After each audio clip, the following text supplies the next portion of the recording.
Shirt show. All right, let's go. Shirt show! Talking shirt! It's shirt show!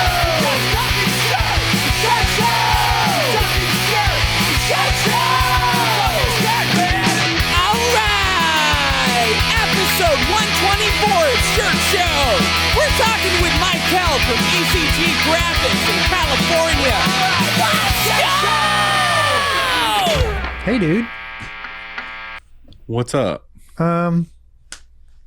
Check. Checkity check. Hey, I keep getting people asking me to do the creepy whispers, so I'm gonna do this all the time now. Well, Hey, it doesn't bother there. me. Hey there, baby. Well, dude, Tell me about your week. I'm just going to tell you about something else first. And that is, Okay. this Dahmer series is messed up. Yeah, fuck that shit, dude. I can't watch scary movies, scary shows. Like I can can't watch like either.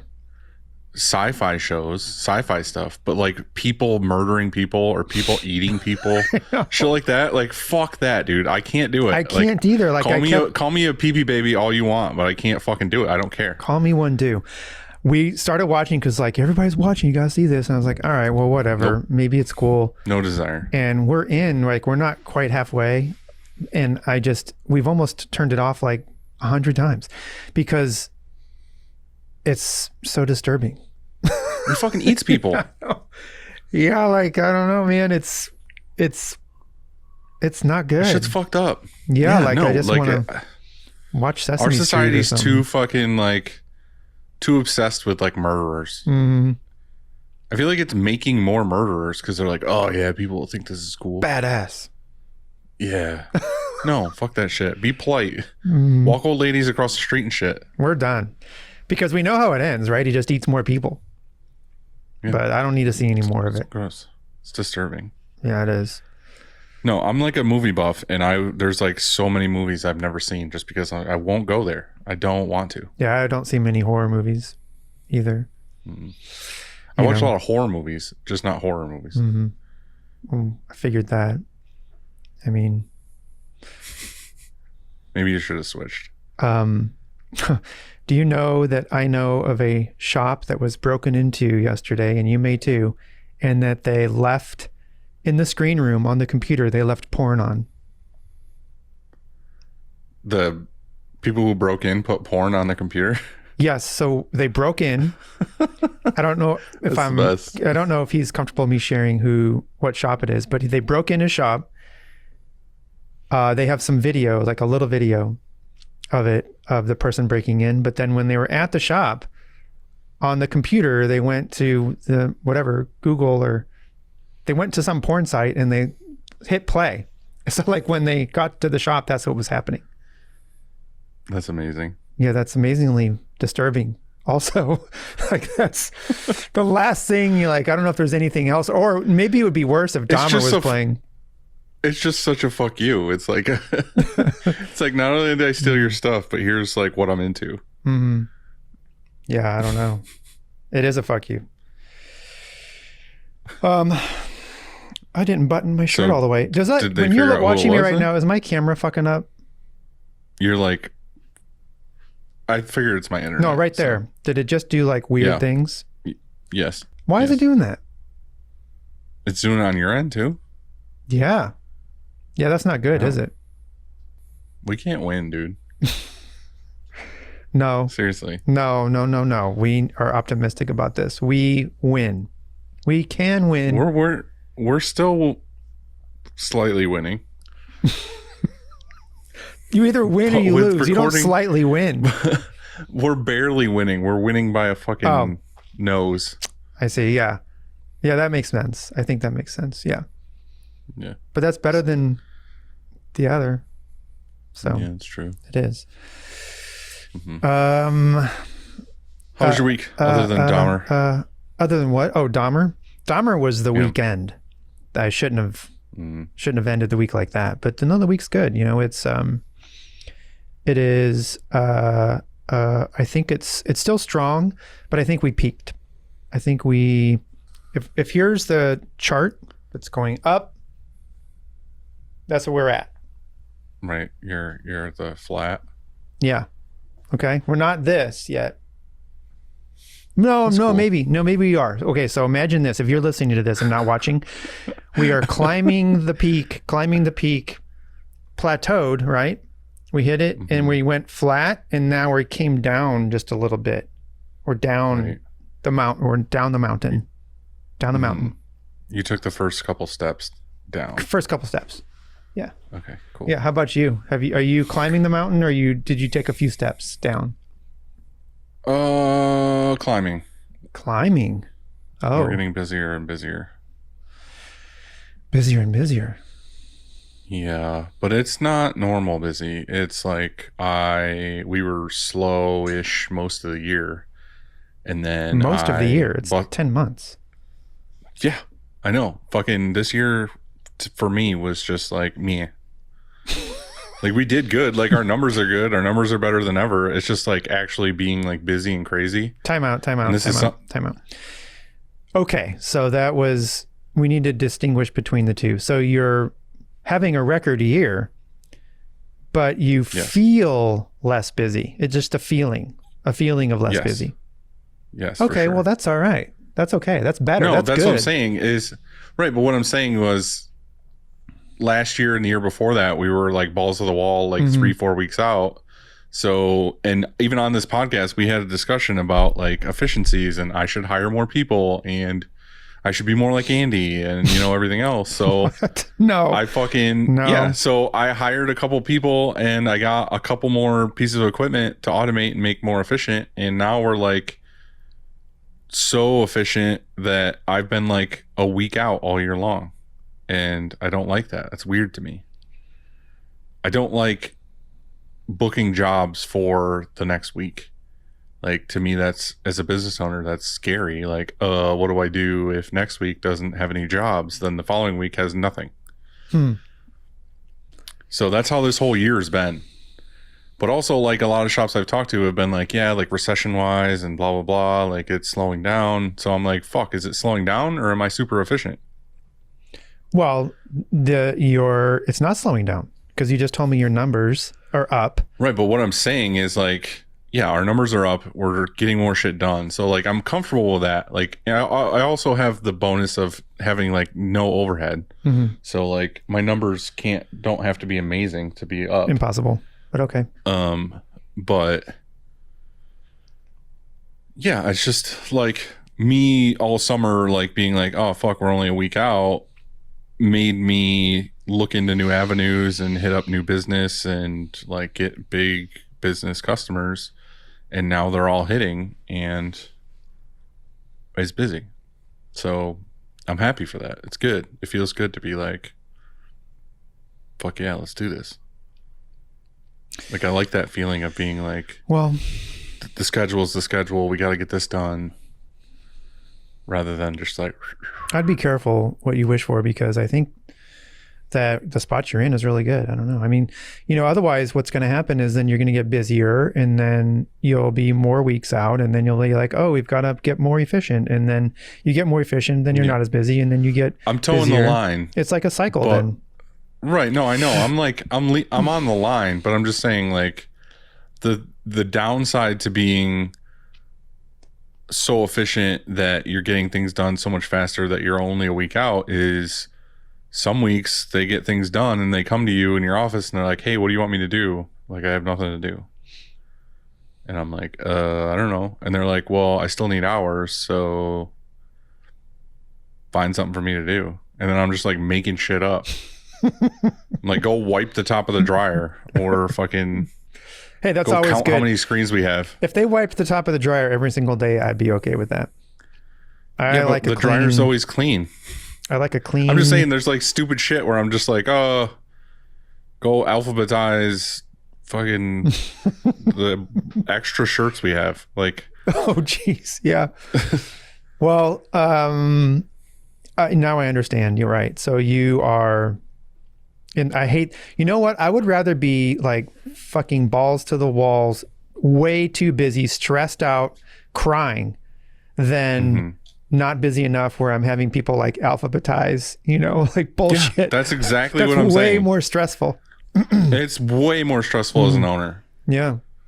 Way more. Because I could just tell them, I could be like, hey, like, I hired too many people and we made the shop too efficient. I need to lay you off. But I don't. And I just say, go fucking cut the grass outside with a pair of scissors. Yeah. I think that, I don't know, it's a fine line, isn't it? Because you hire and you think you have the right balance, and then you become more efficient, you automate all those sort of things, and you can never get it just right. I don't know if it ever is. Maybe every once in a while it's like, wow, we have the perfect amount of people today. And then you want extra people in case it is too busy, so it's complicated, dude. I don't know how to. Well, the thing is too, is it's not like our business is like a steady, we have the same flow all the time. It's custom work. We just are having people come to us when they need shit done, and it's random all the time. It's never consistent. You just kind of like go with it. You're either popular and busy, which we were, and then we got more people because we were too busy. Like our biggest complaint from people last year was, I don't want to wait 4 weeks for my shit.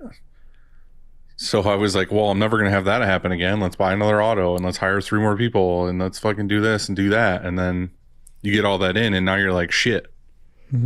Like, job comes in on Monday, it's out by fucking Wednesday.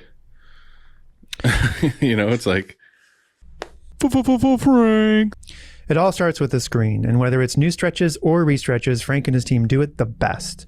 To find out more, go to graphicscreenfashion.com, FFFFF, rank.com, or greatfuckingscreens.com. Dilly, cleaning screens is no fun, but EasyWay makes it funner.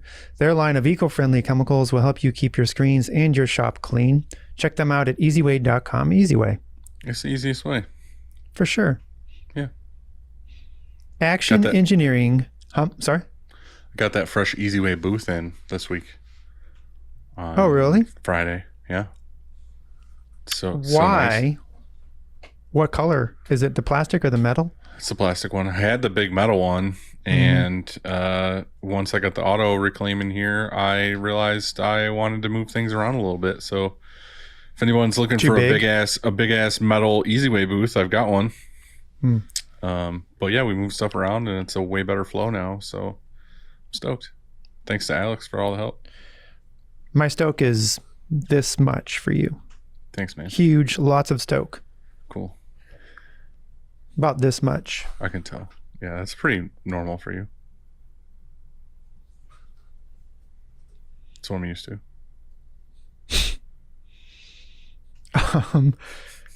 Action Engineering makes. Why would you, if it's my job and then you say, I wanted to do it together. I wanted us to harmonize. Ready?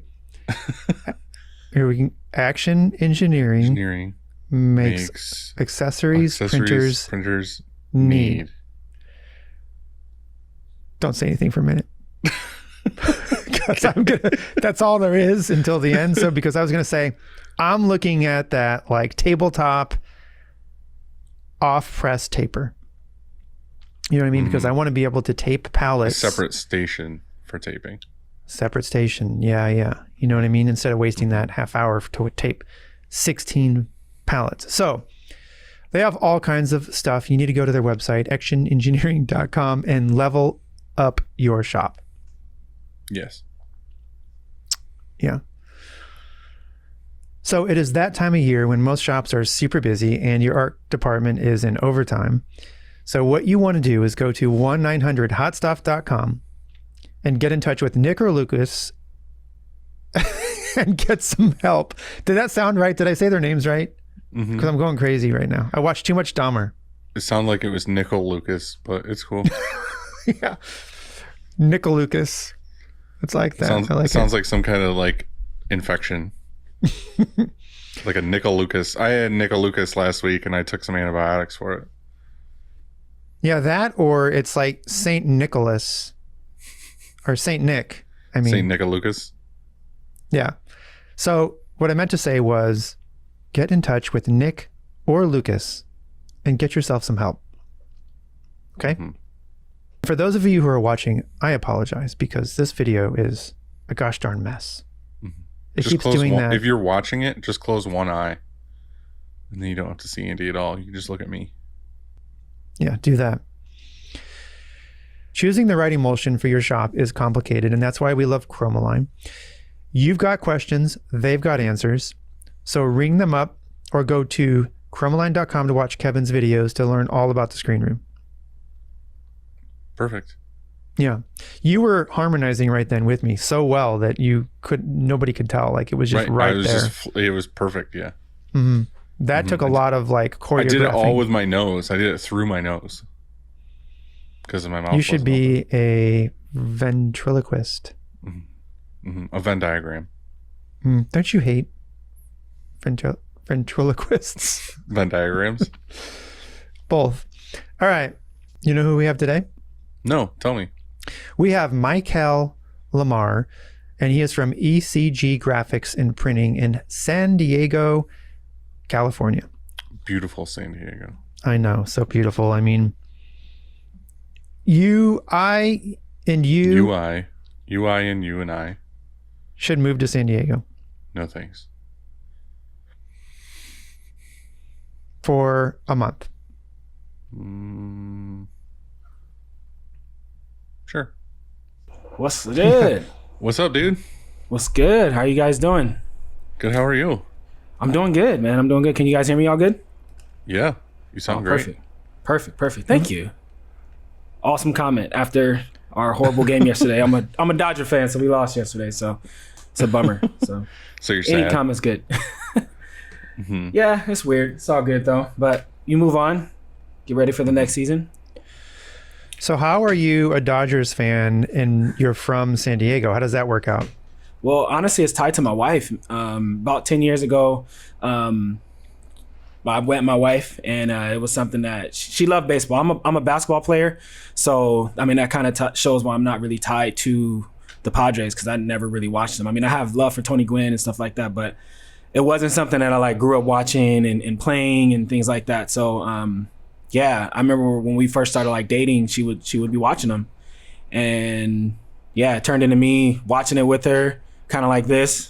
I'm watching this, and then kind of watching what's happening, and then seeing the players, and then we went to opening game here, and that was pretty cool. But I was like not wearing Dodger stuff. I was just like someone there with this girlfriend at the time, and then yeah, she took me up to Dodger Stadium. Same thing. I was wearing a black shirt, black pants, but it was just cool, man. And then, yeah, 7 years later, 3 years later after that, like being exposed to them, decided to be a fan. And my wife bought me like my first like hat or whatever. And then 7 years later, man, a fan. So I don't watch any sports or go to sports or really care about sports that much. It's not really my thing.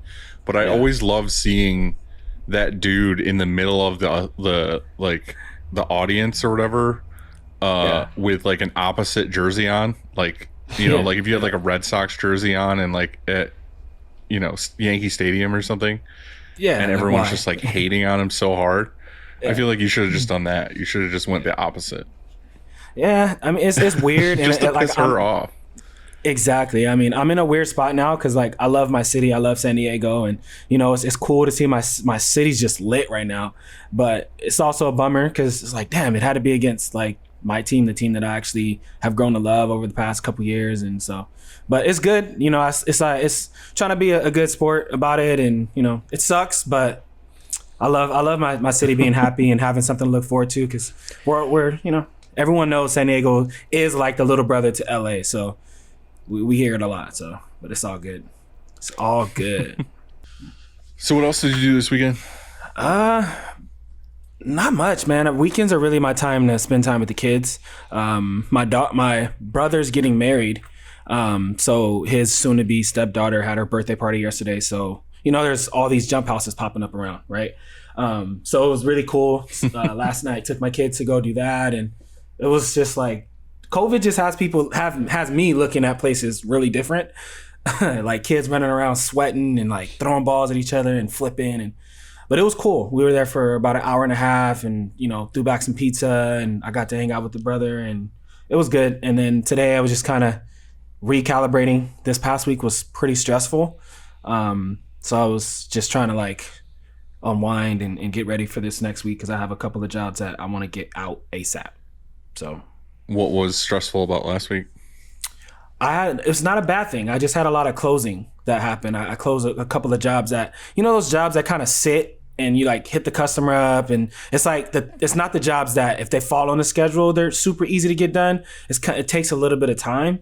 So I had a couple of jobs that I've been kind of going back and forth with the customer, and then they finally, next thing you know, I get an approval. And I'm like, okay, cool. But it's like, okay, let me get shit going, kind of a thing. So I had maybe 4 or 5 of those towards Wednesday, which just kind of stressed me a little bit.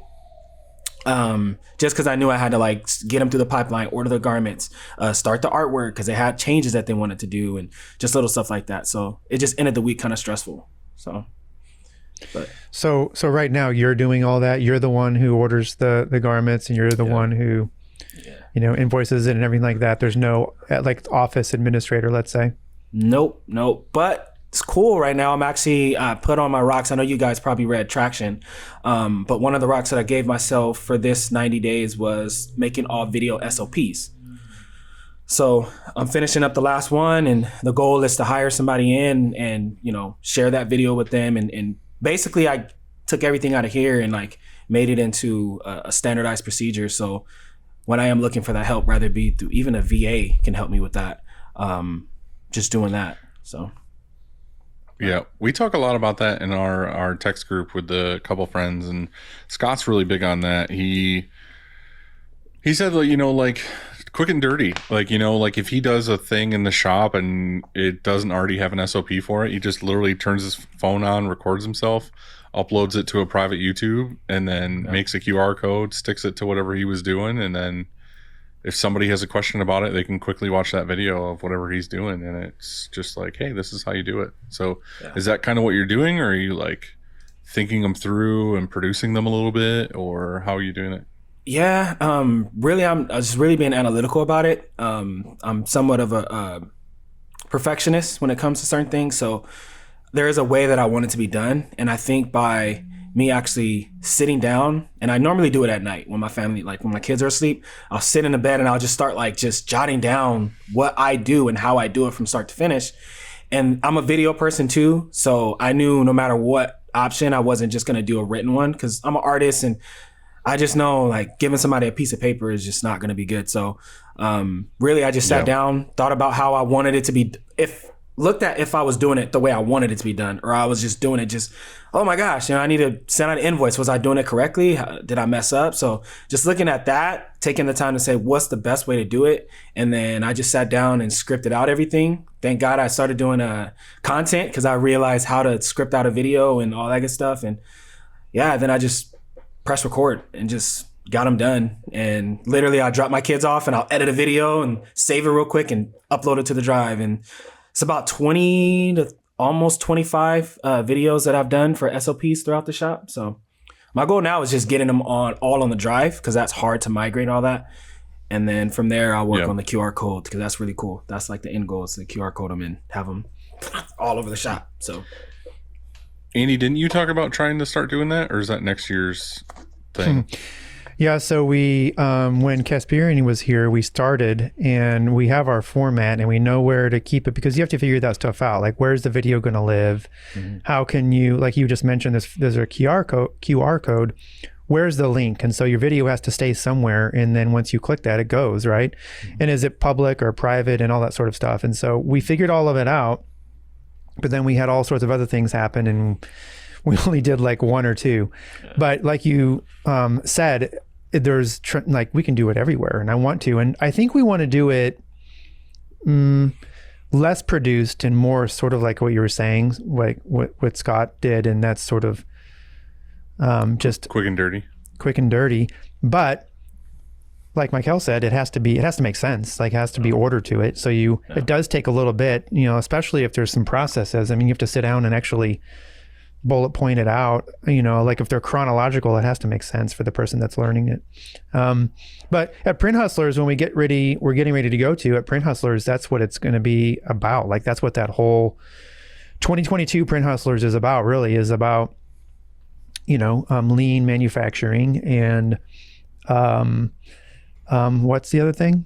I don't know, basically lean manufacturing, and so the guy from FastCap's going to be there, and he converted his entire business, and he has made videos on how to do it. And so I'm really excited to hear him talk about the whole thing. And so it's a big deal though, trying to make all those videos and have your shop, every aspect of your shop SOP'd is a tremendous task. Yeah. I have an intern that I'm going to be converting over to a employee by the end of the month. And like, we have our L10 meetings every Monday, and I told you guys it's my rock that I'm doing it. And I'll tell him like, yeah, I uploaded 5 more videos. And he's like, cool. So to him, he's like, all right. But to me, I'm like, dude, you know how hard it's been for me to like edit these and put in all this stuff. But it's good looking at it now because I have them all on my drive, and I've been sharing them with them. So like he'll ask me a question like, hey, how do I run the plotter? And I'm like, hey, go check this video out. It's just so much easier for him to, and he's an artist too, and artists don't like to read as much. I mean, I'm probably speaking for the whole, but it's just easier for us to see something and then cool, bet, got it, and they can rewind it, whatever. So, but it is very difficult. I'm definitely that guy, like with anything. Like if I have to do something at home, like if I have to, work on my lawnmower or do something in the house or whatever, and I don't know how to do it, that's the first thing I do is pull YouTube up on my phone and just search like, change oil on a Cub Cadet lawnmower. And it's like, I can look through and see exactly like what I need to do or what I missed or whatever.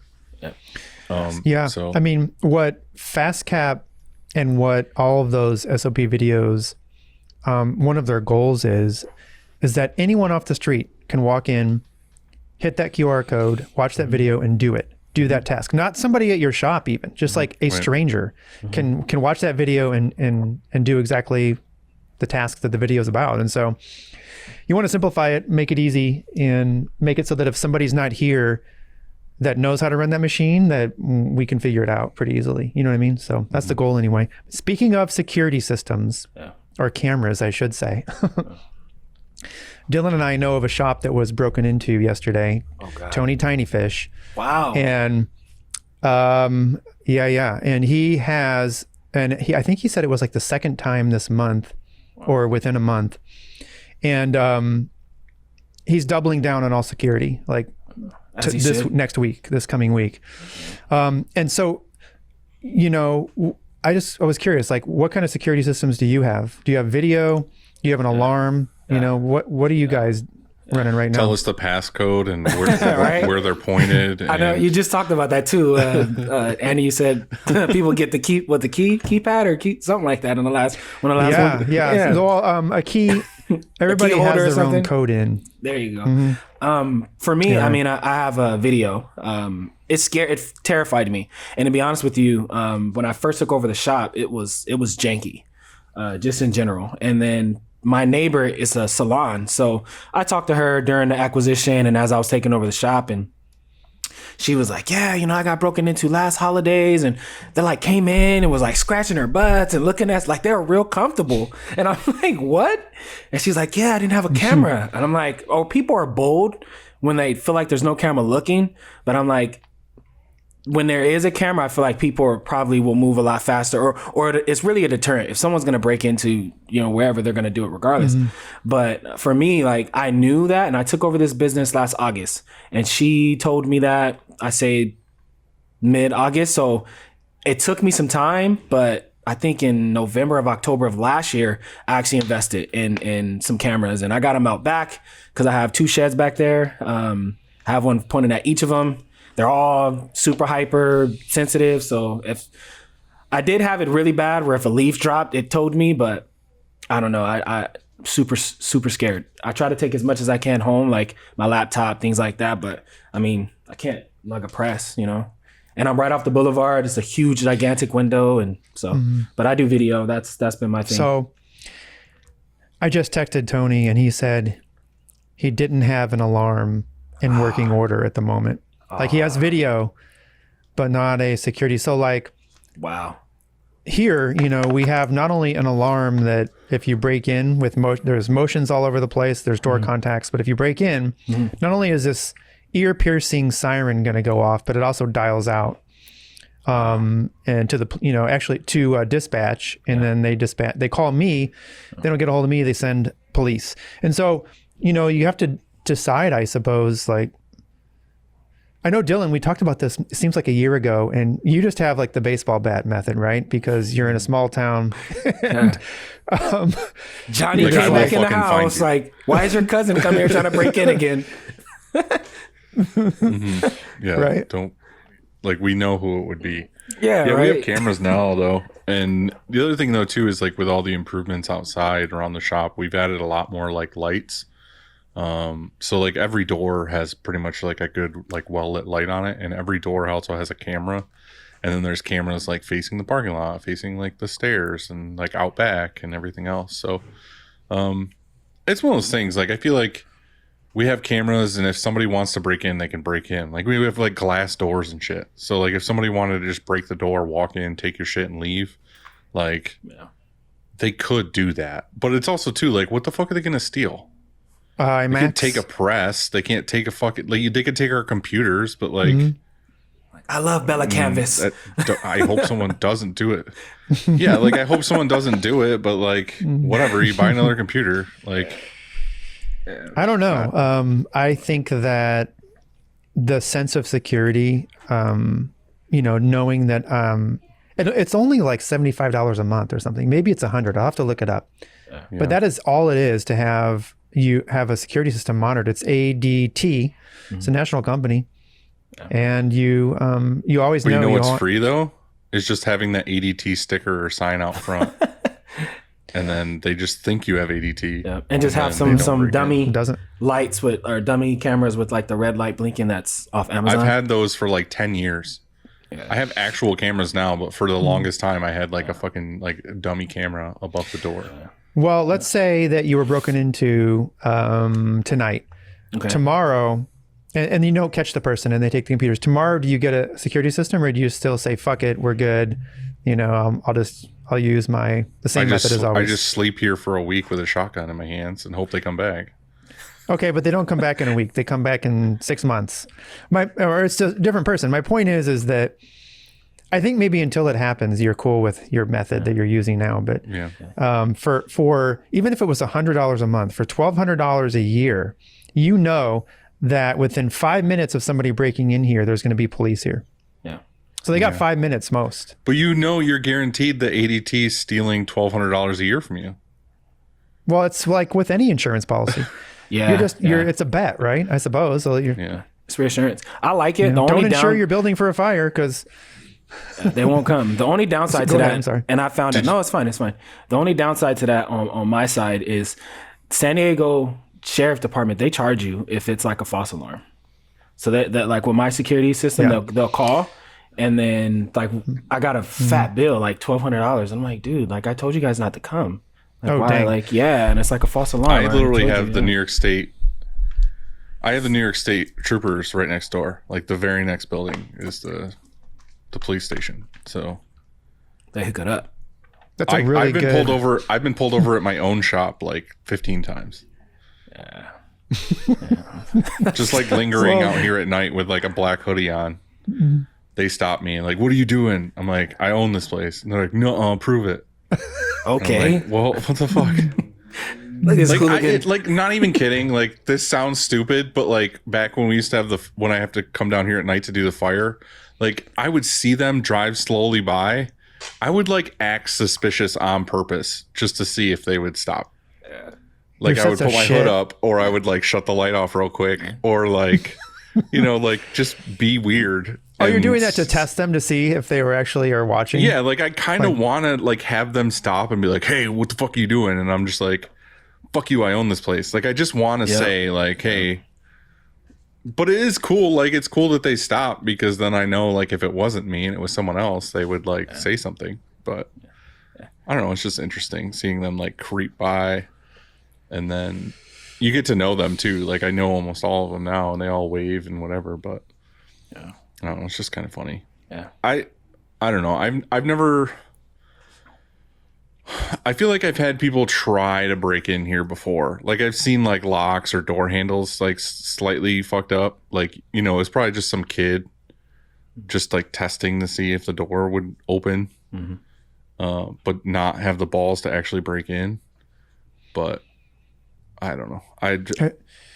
Have you ever had your car broken into? Yeah. Oh yeah, a ton of times. And stolen. It Yeah, feels same. so violating. It sucks to know that somebody was. Yeah, But- it's horrible. Yeah, it does. It's probably different for you guys, but like I say broken into, but like I don't lock my car. So Just asking for it then. again, it's Just like your shop. Like, yeah. Like, come on, Right, guys. like, Come on, just take again, all of it's- it. like where I live, where my house is like up the road a ways is like a trailer park. And those kids that live in that trailer park generally walk past my house to go to town, like if they want to go do whatever in town. So I feel like it's one of those like 2 a.m, they're just like walking down the road, like opening cars to see if they're locked. And if they're not locked, they always just steal all the change out of my center console.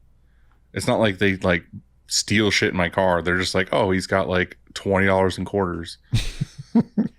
Like, Yeah, Yeah. no. I've That's had all somebody it actually is. take my car and joyride it and leave it, because San Diego, we're right next to like, San Ysidro's right at the borderline, and then we have TJ. So they literally left my car in somebody's driveway still running. So that was very violating. Yeah, and I had the sheriff call me like, you want your car? I'm like, do I? Because they've had it for like 3 days, and I don't even know what condition it's in right now. So it's like got blood all everywhere, was fucking horrible. all kinds of Yeah, bodily it fluids. it was horrible. I didn't even. Yeah, it was very violating though. They took it like 5 minutes after I got I home. had somebody smash my passenger side window in, and it was tinted, so it was weird how how it's usually spider webs or whatever. Well, they smashed it and it all stayed together because of the tint, the film or whatever kept all the glass together, so I could pick it up like this, even though it was shattered. But the worst part is that they stole nothing. There was nothing to steal. Like they just They're did just that. like, fuck this window. No, they did that. They did it to 6 cars and all parked right there in a row. And but in my car, I had nothing. Like they just did that to look, and then they saw there was nothing, and instead I had to buy a new piece of glass.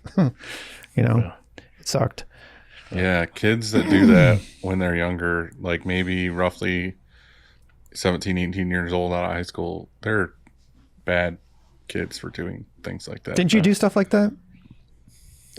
He's speaking from a place of Statute of limitations. We better not talk. like, I mean, don't dig it up anymore. Like a he heavy talking about piece of himself here? conduit, like a heavy piece of conduit, or maybe like a bunch of like bowling balls, or like some Snapple bottles filled with Quikrete. Like they don't work good for stuff like that at all. All right, man. So tell us about your shop. How did you get started? Started kind of similar to most. Wanted to really take my own brand and do my own thing with it. Honestly, I didn't even start silkscreen first. My dad was an airbrusher, and that was his first business that he had in high school. My uncle, so he did that, and it slowly just trickled into like as a side hustle as he became an adult. So I got exposed to it as a kid, and I would go during like middle school and stuff and help him load the shirts up, heat press them, and all that stuff. And then it led to me starting my own like personal brand, which was super. It was really all about me. Really, I just made stuff that I liked, and I didn't give a f if anyone else liked it either. And then what happened from there? People started seeing the clothes that I was making, and I wasn't airbrushing it. I was actually painting on garments because I didn't know what silkscreen was. So, and I seen my dad actually airbrush, and it's not like what the press does. It's not as quote unquote professional, and you can't mass produce. But I just wanted to make my own stuff. And from there, like I had friends of mine that liked what I was doing, and they would bring me sneakers, or they would bring me like a sweater and say, hey, can you customize some jeans for me or my blank sneakers to match this hoodie or hat or whatever. So I started doing that. And then in high school, I stumbled across this class that was a business class, and that gave me the information that I needed to start learning how to market, to not be so selfish and make stuff just for myself. But I learned more about making things for customers and things like that. So from that experience, I decided to make my own clothing line. This was 10th grade. I was in 12th grade. So right before I was about to graduate from high school. And through that, I recruited some friends of mine, and, we just started balls out, man, just doing our thing. And it's funny because I learned about guerrilla marketing shortly after we started that. And I don't know if you guys know what that is or care to know, but really guerrilla marketing is just being that obnoxious person out on the street, just giving your flyers out to whoever, like fishnet marketing, somewhat. And we decided to do that with the clothing line. And our way of doing that was... How effective was that? It wasn't that effective, honestly, because what happened was in San Diego, we have a few different beaches. And I printed out some 3x3 stickers from Jack Prince, which everyone should know what that is. And we took them in one night. We went in all black and we just sticker blasted like 4 or 5 different beaches. And I was like, wherever someone can look that's eye level, you're going to put a sticker. So in all the urinals, I'm like, when the women are using the bathroom and they look and grab tissue, put one there. We literally blasted the entire, like everything. So I was feeling good about myself. And then the next morning, I get a call from the city and they're like, just letting you know that it's a $400 fine for every single sticker that you posted. So if I were you, I would come get as many as you can. So tail between my legs, me and my friends went down and pulled them off. And then after that, I mean, life just took me in a different direction. Yeah, and I started to do more. You got to stop there for a second. That sucks. Like, did you guys just fucking have to peel every sticker? Every sticker. And the stickers weren't as easy to come off because and it's also where we put them. I bet you were regretting those urinal ones. Oh, I hated it. We put them in some of the most obnoxious places. I was like, put them on the floor when the guys are like, crap, like it was bad. But we did as much as we could. Luckily, I didn't get fined, and my dumbass put like my name and my number and my email on the sticker. So I asked for that. But I was happy about the word and the term of guerrilla marketing. I was like, that's so cool. Let's go do it. And it bit me in the fucking ass. But yeah, so I did my clothing line for a few years and life took me in a different direction. And towards the end of that, I actually was walking home from school and I was learning about silkscreen because obviously I couldn't hand paint everything. So that's when I got introduced to that. And I ran across, everyone. It's a big battle you guys already know about, Ryanette and Catspit. And honestly, I believe it was Ryanette. There's something that I've seen and I might send it to you guys, but I believe Ryanette was the first like silkscreen education that was out there. And I ran into his videos and learned about it and had like that aha moment, but didn't have the money or the funds to get into it. So I just kind of put it in my memory bank and life just took me in a different direction for a little bit, not long. And then I was able to save up some money. Before that, I was walking home from work one day after I knew what a silkscreen machine was. In front of my apartments, there was a freaking small little shop. And it's crazy how when you know something, you start to see it and recognize stuff. And you start to see them all over the place. All over the place. And I've literally, like I said, it was in front of my apartment complex. And that day, my car wasn't working. So I'm like, it's just everything happens for a reason. And the guy had his shop door open and I seen his press going around. And at that time, I'd never seen a press in real life. I only seen Ryan and him Ryan showing what he was doing. So I came in and I started talking to him. I was like, man, if you can just show me how to do this. And I had my clothing on. I was like, can you just print this design, print my logo on the shirt? Because that's all I wanted to see was my logo like professionally printed. And I said I would sweep, whatever. So about 2 weeks, he showed me everything. He showed me how to print. He showed me how he was exposing. He showed me the film, all that stuff. And it was super, super, super dope. And then, yeah, life took me in a different direction, was homeless a little bit, and had to go through those trials and those tribulations. And then luckily, still had it in me. Like I couldn't wait to get a press. And I finally was able to get a press a few years later and started my first, I think it was like 2009. I started my first silkscreen business. And yeah, man, been rocking ever since. So. Yeah. Were you, when you finally got a press, were you just going to do your clothing line stuff or were you trying to do stuff for actual clients? No, that at that time I was dancing. So I told you like life took me in a whole totally different direction. And, I was a singer dancer and I was through the clothing line, I was sponsoring and working with artists, not only in the music, but through that. So the opportunities that I created with the clothing line, some of those opportunities took me out of focusing on the clothing line. So when I started to get the resources to get my own press, I was already thinking of, okay, you know, I can print for these people. And plus, like really with Ryanette, he was teaching you the game about how to actually become a printer for other people. You know, it wasn't like, hey, you know, you make this for yourself. I know that's how his story started, of him kind of making his own stuff. But what I took from his content was, hey, this is how you can print, and this is how you can print for other people. These are halftones. This is your darkroom. This is how you expose, like all those things. I started to get that game of like, maybe I can print for other people, and I don't have to stress out about trend chasing and all that. I could just really just print for all the hard parts of making a clothing line, marketing it. I have a saying. So I heard the saying recently: one who chases two rabbits catches neither.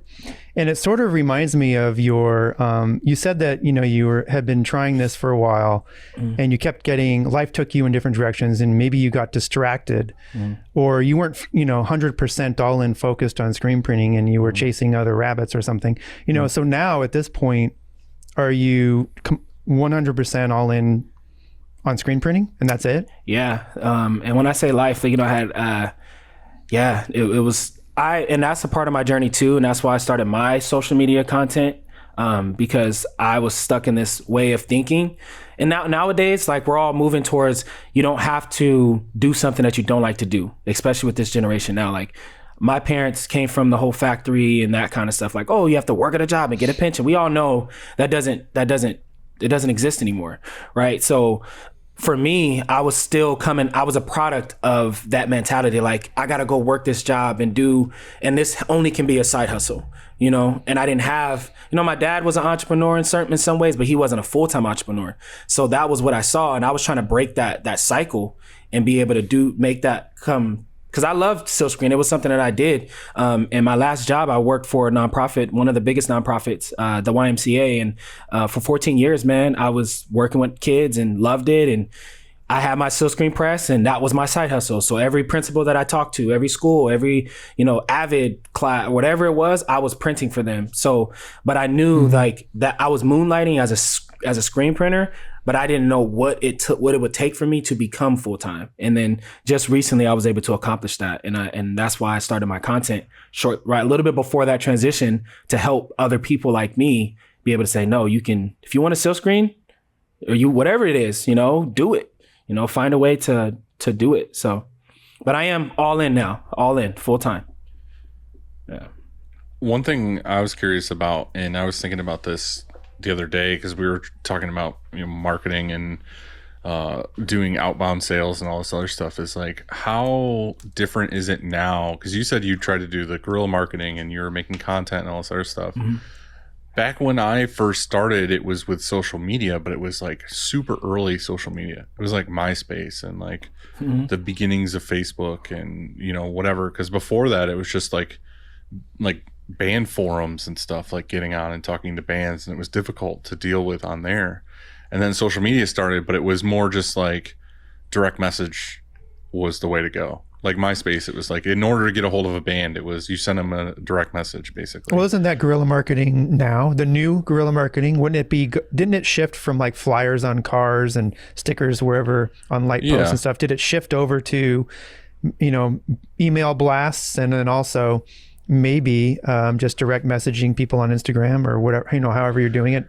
Yeah, but I mean, back then it was Wild West with that kind of stuff too, because there was like no like laws or limits or anything. Like back when MySpace started and you were a business, you could buy bots that basically would just message everybody, and eventually they came out with whatever it was, like 100 a day message limit or something, and the bot would run for 100 and it would stop, and I would have to wait until 24 hours to do it all over again. You just did it every day and hit your limit, and then it was whatever it was. But I was just curious, like with you now, with like you making YouTube stuff and whatever you're doing for your business, like it seems way harder now to start and have to make content and deal with stuff like that than it did back then, because it was so, I don't know, it was so easy. And now I feel like there's so many like algorithms and, you know, limits, and everybody's trying to do it all at the same time. It's not like fresh and new anymore. For me, like when it comes to guerrilla marketing, I think back during that time, and that's why Facebook is so effective in their campaigns that they offer their clients is because they know a lot about their clients. And that's what they're selling to us as business owners. They can say, I know where they're at. I know what groups they're in. I know what they like. I know how long it takes for them to purchase this item. I know how many items they purchased last week. I know what they leave in their cart. I know why they leave it in their cart. There's so many different things that Facebook has. Right. And I think back, and back then we didn't have that information. So my understanding of guerrilla marketing was you just cast the net and hope. And it was like that rule of 10, you know, and that's how I started my journey when I was promoting my businesses. Is like, hey, I'm going to pass out 100 flyers to get 10 people, you know, and that's how I thought. But it's not that anymore, because now you can go on to social media and understand what your content is and really understand who your audience members are and what your niche is. They call it a niching down to blow up, right?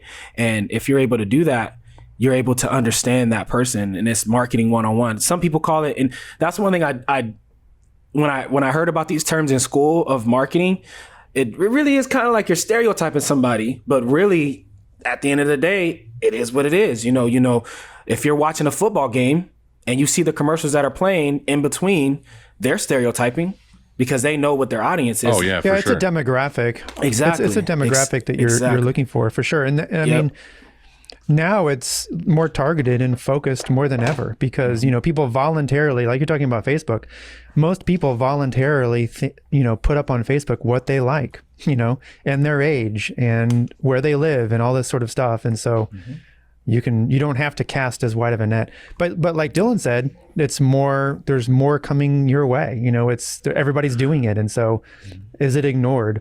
You know, do you open...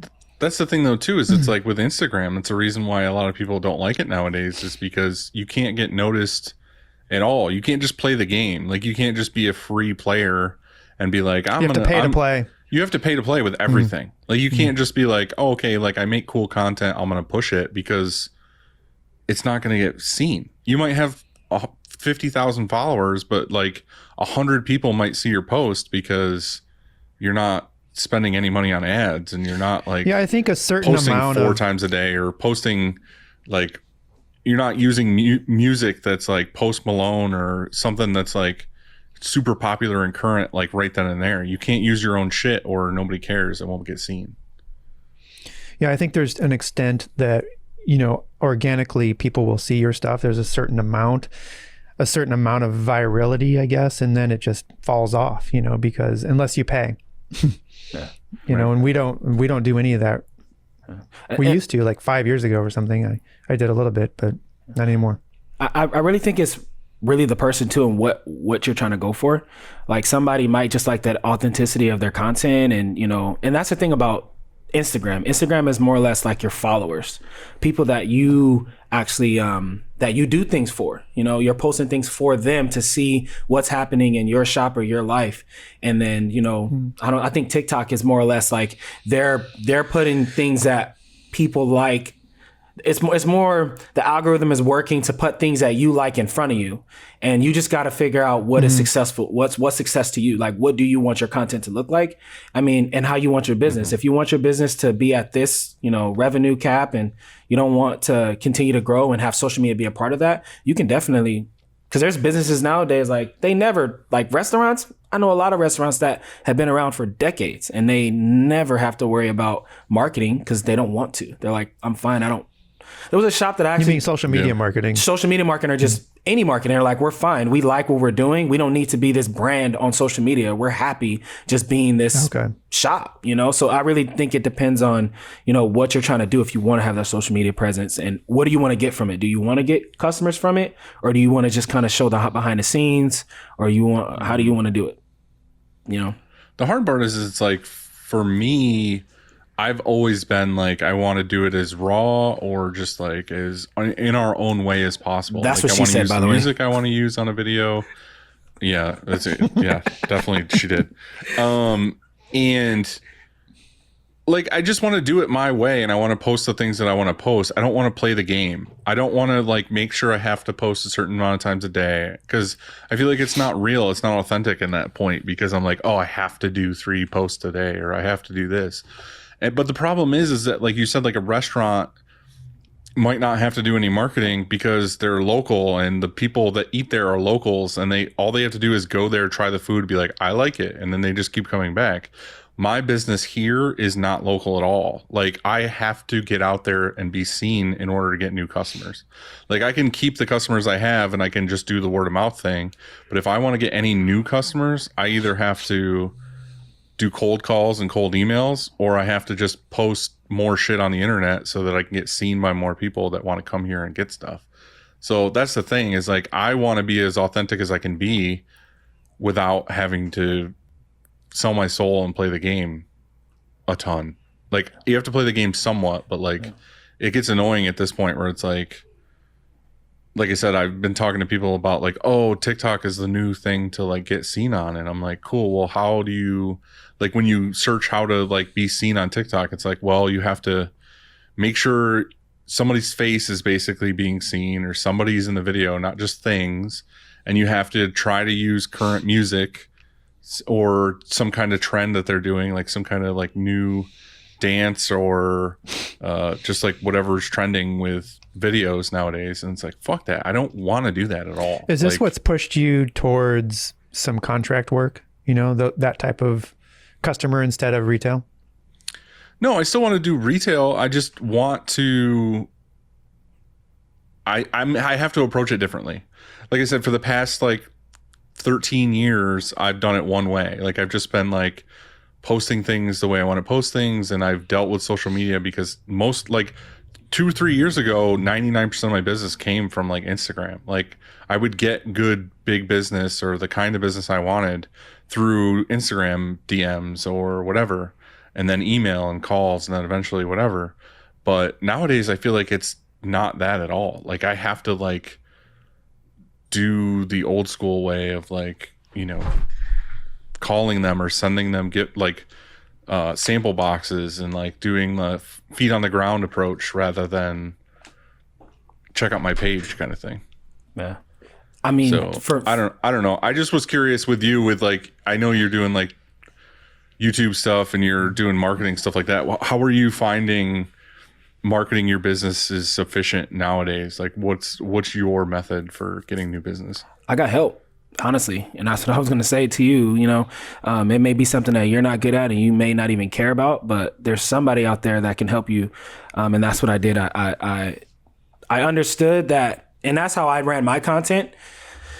I just did what I wanted. And then I sat down and I recruited somebody to actually come in and help me with my social media. And, you know, she's helped so much, like things that I want to post. She's like, cool, it's too long. Figure this out, change this, do that. And I'm like, you know what? I'm going to give you a drive. Right. And then all I'm going to do is, and the good thing about Google Drive is you can record a video right into the Google Drive. So you don't even have to put it on your phone. You record it right in your Google Drive. And I just tell her, let me see your schedule of how you're going to post it. And as long as you know the hashtags, you know, all that, like, I don't need to know that. That's not something that I even want to know, because there's other parts in the business that I feel like I could grow from. So to answer your question, I mean, there's people out there that I think can help us, because I think all of us can agree that's not something we want to do. We don't want to figure out what's going to be popping on freaking, like, what's cool on social media. I don't care. And but there's somebody out there that can, do it for you. Yeah, I think that's just the hard part for me, is it's that letting go part, because I feel like it's just been me for forever. Like, I've been in charge of all the social media stuff, and like, I don't like it when I see a business that you can tell, like, they just hired a social media person and that person's just playing the game all day long. It's their job. They're not really invested in it too much. It's literally their day job is to just like post stuff, get it done, whatever. And it's like, to me, I feel like if I was to hire somebody, they would just have to have our vision in place, or like they're posting things that actually have substance and have like whatever we want in it, rather than just like make posts to make posts. Like, something they could be like, oh, it's Ink Tuesday, and it's like, I like Pantone 1347, and it's like, dude, I don't fucking give a shit. Like, I don't care about that. Like, I don't know. I feel like I'm just an old man complaining right now. It's all good. I mean, I It's think all you're good. right. I think it used to be way more fun. I think that it was way easier. You know, I think that now, if you are going to play the social media game and try, you know, if that's your way to get new business and you're going to develop business with social media, you have to take it way more seriously than it used to be because, you know, you're just not seen as much. And so I think what Mykel said is exactly right, is that if you don't have the time to do it, or you don't have the know-how, or don't want to know how to do it, then you need to hire somebody, because what needs to be happening is some of those things you mentioned, you know, a lot of posts every day, and they need to be authentic. And so how do you blend that and make it work? I think that there's pros out there that can, you know, and I think that there needs to be, like with our podcast, 3 people put this podcast on, and we decided to keep it that way. We decided to have it just the 3 of us, to be sort of like out of your basement, you know. That's what we want to, that's the feel we want. And that's why I want to come here on a Sunday and record, because it's fun still. We do some posts here and there, and we put stuff in our story, but we're not on LinkedIn, or we're not on TikTok, or we're not out there saying, hey, check out Shirt Show if you're a screen printer, and here's why you should, you know, here be like this little 10-second thing. But we don't do that. You know why? Because we don't have the time. But also the cool part about that though is that like, I feel like it's a good like cult classic movie, or like an album that's like the band's still just fucking kicking it, and they're doing their thing, and they don't fucking care about big labels and all this other stuff. They're just doing their thing, and the people who like the show fucking like the show. Right. You know what I mean? Like, we're not trying to go to the masses and be like, hey, fucking like us. We're just like, hey, we're 2 dickheads that get on here and talk about stupid shit. It's sort of, I guess it's up to you, you know, it's up to your shop. There's monster shops. There's shops that have 20 presses that don't even post on Instagram. Exactly. You know, and that's what I was going to say about social media and just in general. You know, there's many different ways you can skin a cat, right? Same thing comes with social media, and it's all about your authority. Like you guys right now, for instance, you know, with Shirt Show right now, you guys are doing it extremely organic, which is good because your numbers are probably decent. You know, your watch time, because of people that are watching your videos, like myself, I watch the entire fucking thing, you know. And then when you get into that playing the game of, okay, getting this clickbait or having all this other stuff to kind of like bait people in to watch your stuff, and then you start getting make fucking thumbnails where we do this every time. Yeah, and then they drop off. Exactly. They drop off and things like that. So much. But the good thing about it is, the thing about Shirt Show, the content is somewhat evergreen. So let's say 5 months from now, you guys won't even need to film as much. You can batch record or whatever you want to do, and it just goes. And the same thing goes with your social media. If you're really looking for quality customers, and you know, you just want to have authentic social media, that should match whatever your customers are too. Like if you have organic customers, like your social media should match that. If you have people that, because that's your audience, and it, like I said too, it depends on what social media you're on. You know, if you have, like myself, I'm a diehard. I love Silk Screen. So listening to you guys is awesome. But somebody that's just trying to get into it real quick, or is just an opportunist, they want to just make some money real quick, and they heard about the Silk Screen thing, you guys are we going to don't want to we don't want to talk to those people either. Exactly. So you guys are building something that's pretty cool, and 5-6 years down the road, you guys won't, and you guys can say that we never did it, because the people that listen to our podcast, that love on our podcast, are diehard freaking silk screeners and print shops, and that's who we fuck with. And nothing, it falls in brand from our social media to everything. So I love social media, but it kind of, I think my point to it was is that like you just said, like, I want to make the content that I want to make, and I want it to go to my organic followers that like the things that I like. But the problem is that you have to pay to play to even get the people who follow you and want to see your stuff to see your stuff. Yeah. You know what I mean? It's like, I have X amount of followers, and like people that might just want to see my stuff because they love what we do don't always get to see it, because it just doesn't go out to everybody. Yeah. So I don't know, we can leave this topic because it's just, you know, it's never going to end, and it changes every single day. So it's different. Does. But I was just curious, like, because I know you're kind of a content creator as well. So I didn't know if you're going about it a different way or whatever. Because I kind of saw, like, with your YouTube, like, you made a bunch of videos and you kind of stopped for a little while. I didn't know if it was something where, like, life happened, or if you were just like kind of burnt out on making videos, or No, shop happened. That's what happened. Or what? I bought my first business and that shit. Shout out to Lee Stewart, to everybody out there that can film their process with their business and their growth and turn on that camera and film it and still live life. Cause that shit is hard. And that was me, you know.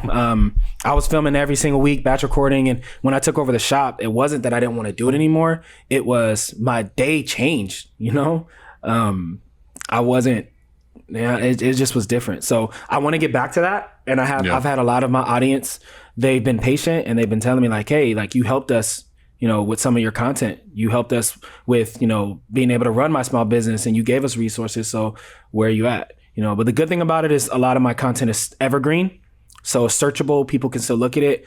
But like in regards to like putting up new content, it's been hard, man, trying to put out a good product and make content that people want to listen to. And I was going to leave it at this. I know we probably move on to the next thing, but with social media, just look at your numbers and see what people are looking at and who cares about it. Because you may think that your customers appreciate your social media, but that 20% that give you 80 to 20-80 rule, the people that are buying from you, they don't care about the social media. They may care more about your outreach. You know, so it just depends if social media helps, but you just got to see what type of customer you're looking for. I know for me, social media is not something that I get a lot of it's not something I get customers from. It's just a community that I'm building and awareness of my brand. But I get word of mouth like most shops, and you know, social media is just like that thing that they can go to and just see some behind the scenes stuff. And I get a couple jobs here and there, but I think you may be getting some customers indirectly, like maybe they don't mention it. You know, they walk in your shop and they say, hey, I want 100 shirts. They don't say anything about the fact that they did check your Instagram out or whatever, just to make sure that, you know, you were legit, you know? And so I think we've mentioned that before too. It's sort of like a portfolio to say, yeah, we exist. We're on social media. We have a shop and we care about what we do. And they see that in there, and then they come in and order shirts. You know, sometimes it happens to us indirectly, I'm sure. But yeah. So what do you want to talk about next? What are you guys excited about? I mean, I have my event that's coming up.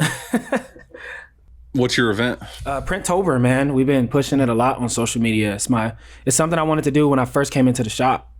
I wanted to do an open house event, but my shop looked like shit, so I couldn't do it. I had to paint and do what I did for the past year. And now it looks presentable. So I want people to come into it, and I want to love on the community. And, you know, I want to make Silkscreen sexy where I'm from. You know, it's not something that people, it's for real. Like nobody really knows. Like in front of my shop, I have this billboard, and the old owner had screen printing. I'm like, really? Nobody fucking knows what screen printing is. So I changed it to we print t-shirts, because obviously you have to educate the customer. Like some customers know what it is, but they come in like, I want to screen print it. And then they start talking about thread. And I'm like, what? Because they don't know, you know? So by me doing this event, I want to be able to have that relationship with the community. And so it's been stressful.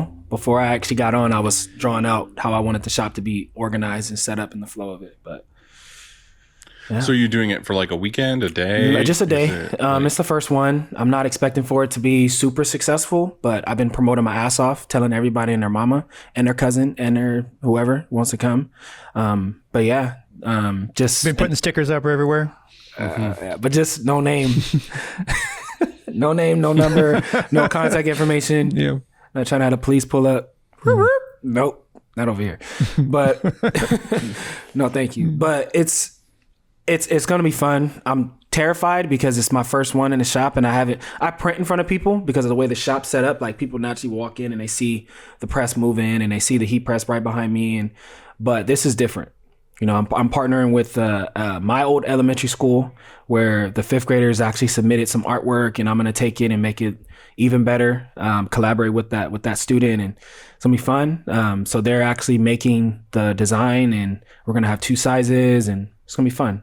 Come in and get some candy, and we're making swag bags and all that. So they're free, I guess, what you're saying? Free. So all this stuff is free to whoever shows up? Correct. The only thing we're asking is that, you know, people bring, they can bring a shirt, because I got it from Threadbare. I loved how she said it was like a recycled thing, and it's the first event, so I'm not expecting for it to be super crazy. And I don't want to, because I am a quote unquote perfectionist, I don't want to not do it because I want it to be perfect. But that's the goal, is for people to be able to eventually bring a recycle shirt or whatever, and then we'll be able to print for them. But this one is just they can bring whatever shirt they want, and then we'll print it for them. Every time I hear that, I think about Jared talking about the free t-shirt day that he does, and he used to let people bring shirts. Yep. But the problem is so many people would bring shirts like literally off their back or not washed, and he would have to print like a shitty sweaty shirt or something, and then run it through the dryer, and then the shop would smell like that dude's musk.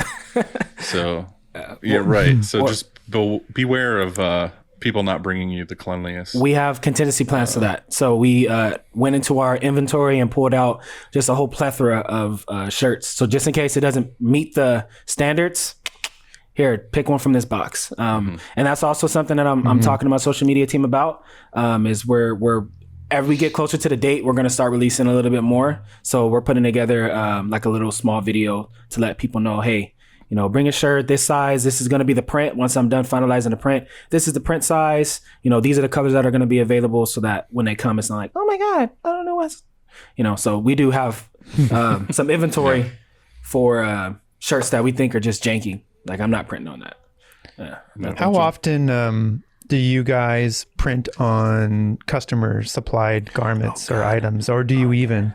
And that's new ones. I don't mean recycled, new. You're oh gosh, Andy. That's the question I was gonna ask you guys later, but we print once it started becoming a issue, and I recognized it, and I think I was watching one of your guys' videos, and I actually emailed you, Andy, and asked, but it's been a lot. I think maybe once a week we've been getting that.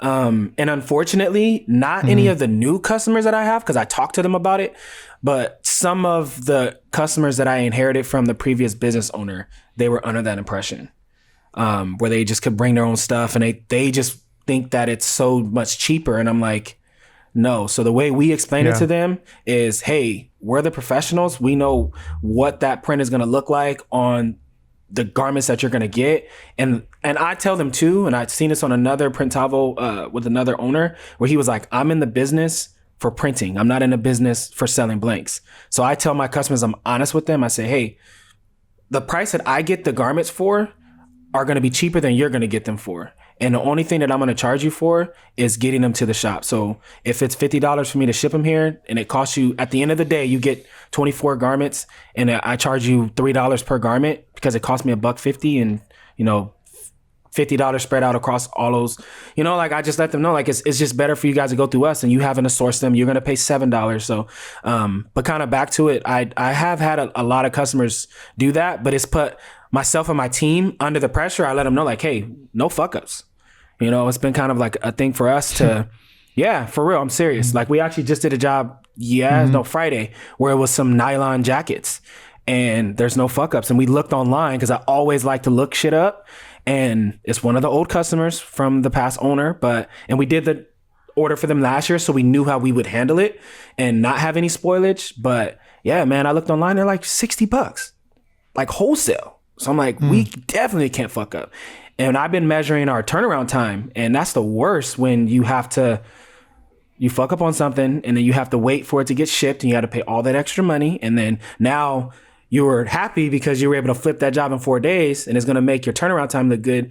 But then now you got to wait 7 days or whatever, because it's a special order. It's always a special order from the other side of the country to wait for it to come. So, but Dylan, how do you handle it when somebody brings in a $60 jacket? Do you say no, or do you say, hey, sign this, we're not liable? Like, if it gets messed up, it gets messed up. It's not our problem. Dude, we used to, just to be nice, I feel like it doesn't happen all the time, but we would have people come in, or we'd have people order 50 shirts, and then be like, hey, is it okay if I bring like another 10 shirts I had laying around, or something, whatever? And we'd be like, okay, whatever.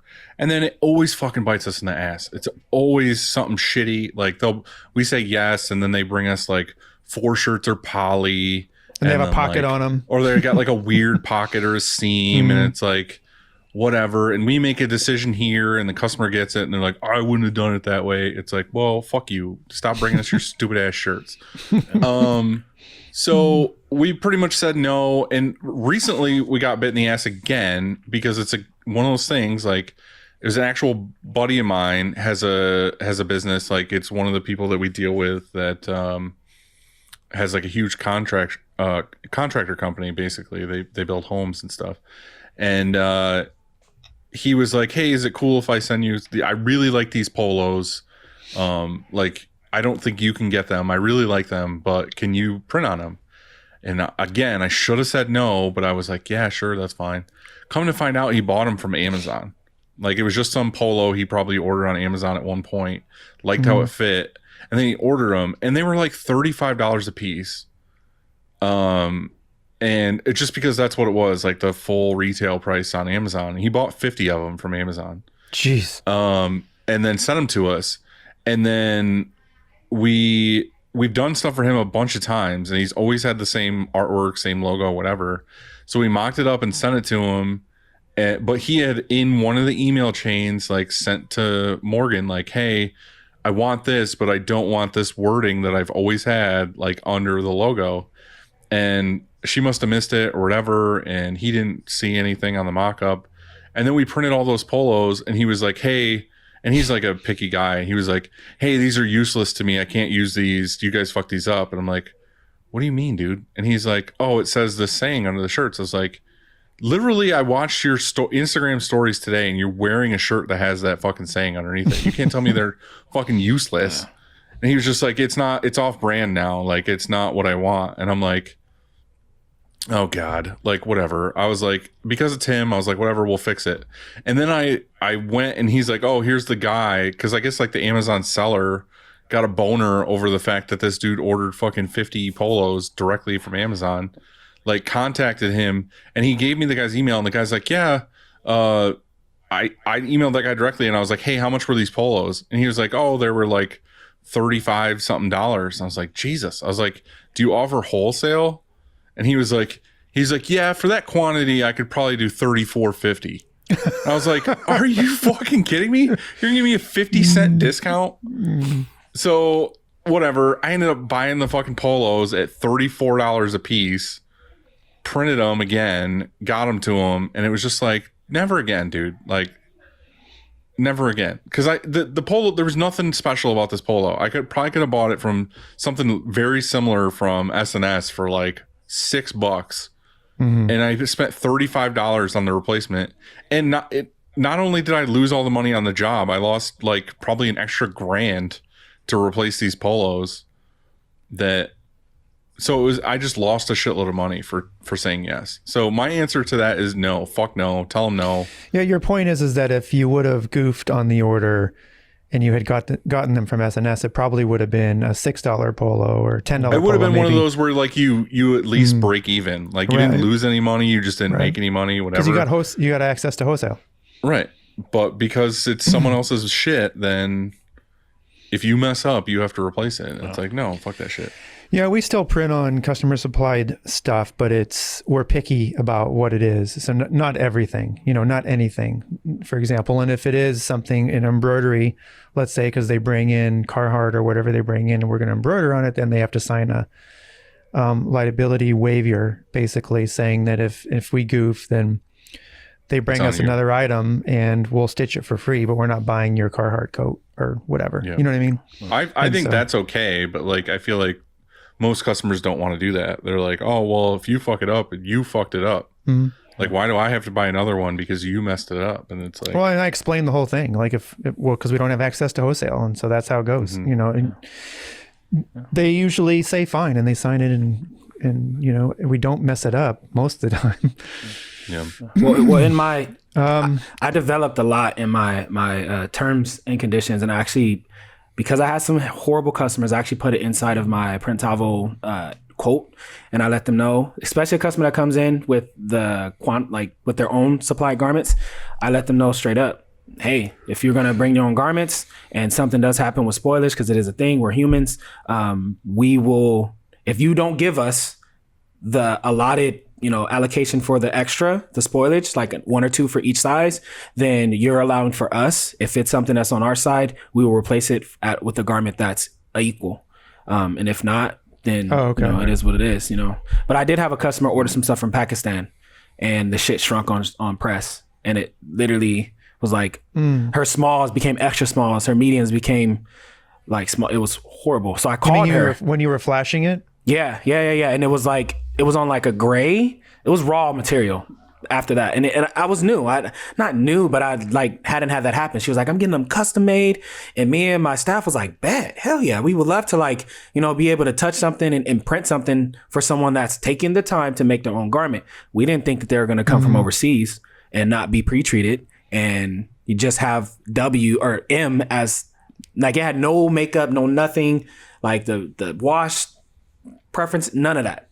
So when we get them in shop, we're like, oh crap. And it's in like the DHL branded. So you know it's coming from overseas when it's in one of those boxes. And then it was horrible. And it shrunk on press. So we learned. But for that, we actually went in and had that conversation with our customers. And it's worked, honestly, but that's what it is. One thing I want to ask you before we get into questions for us and stuff like that is, did you buy the business that existed before, or how did that work? Because you said you had the previous customers and all this other stuff, and you did have a YouTube video that said like you took it from here to here. So that's what I'm curious about. Like, how did that go? Yeah. So I don't know if you guys remember in my story, I said that I came and interned at this shop, right? Well, that's a shop that I ended up buying 10, 15, no. Oh, okay. Like 13 years later. Yeah. So then when you were walking home that day and that guy showed you that stuff, was that just a non-paid internship? Like non-paid. Like you didn't work there. He just showed you all this stuff? Just showed me everything. And it's kind of ironic and crazy because both of you guys have grown your businesses to what they are. Being in this little ass shop for 15 years, you know that there's a problem, right? Just naturally, because you're going to need more space. You're going to need like if you're doing the things, like if you're competent and you're doing things right, there's no way that you can stay in this one location for so long. So that let me know that he was running the business in a certain way. So like the customers weren't quality customers, like customers that were willing to pay, you know, for the price of everything going up. So, what needs to be paid. Yeah. Like they were paying, honestly, to tell you the truth, they were paying under what wholesale was for like just regular prints. Like I think looking at his sheet, it was like $750 and it was like kind of like open. So it was $750 for 12 garments. I'm like, but what about locations? What about this? What about that? And he was like, I would just charge him that. So it can be a freaking 3 location, 10 color, let's just say, and he would be printing that for $7 a pop, including a damn garment. So that was horrible. So I had to like flip the business over and do all that. So it was really ironic that I actually got to buy the business that I learned how to print in, but it also was a very tall task. Some days I sit back and I'm like, man, like with Steven Farrig, how he was kind of came into a business that was making $750,000 and already had infrastructure, already had staff, had the actual cash flow to support certain positions. Like I didn't have that. Like I kind of came into on paper, this guy was making $25,000 a year on paper. And I know people lie on their taxes, but I had to flip that. And would you say it would be easier? Like if you were going to do it again, would you just start from scratch or would you do this again? I honestly Is it harder what you're trying to do right now? It's very hard. It's very hard. But I think I would do the same thing. I would buy a business, but the thing is I would negotiate differently. You know, I would probably do more of a liquidation, like just buy the equipment or whatever. Like I wouldn't have given him as much that I gave him because, you know, the customers, the quality customers, the revenue, like there was a lot of measurables that weren't answered for. But I think me side hustling for so long, I knew a lot of stuff about the business coming into it. But I know if I didn't do that, then yeah, I would probably be like, no, I would never do this again. But I already kind of knew it. I knew what was going on and I knew what I wanted to do to fix it. I already had a brand. I just needed a location, you know? So that made it easy for me, but it's definitely, it's difficult. It's hard as hell. Like looking at it, it's hard as hell. Like, and I do just leave it at that. It's hard as hell. It's hard as hell to do it and build it and make sure we're profitable and pricing right and all that stuff. So like, pricing for freaking profit and growth. How is it to own a business? It's hard as hell. Hard as hell. That's what she said. I love it. Sometimes. Let's see. Question for you from a listener.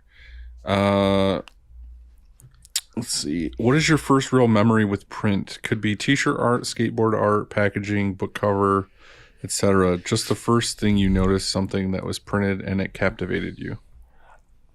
I think I was more captivated of my own print, and I actually have it here. I'm gonna show you guys. Not a lot of people have their first print that they ever printed, but I have one right here. This is it, and I'm gonna frame it. This was the first thing I ever printed. It was for I used to teach dance at the YMCA, and I printed this. It looks horrific.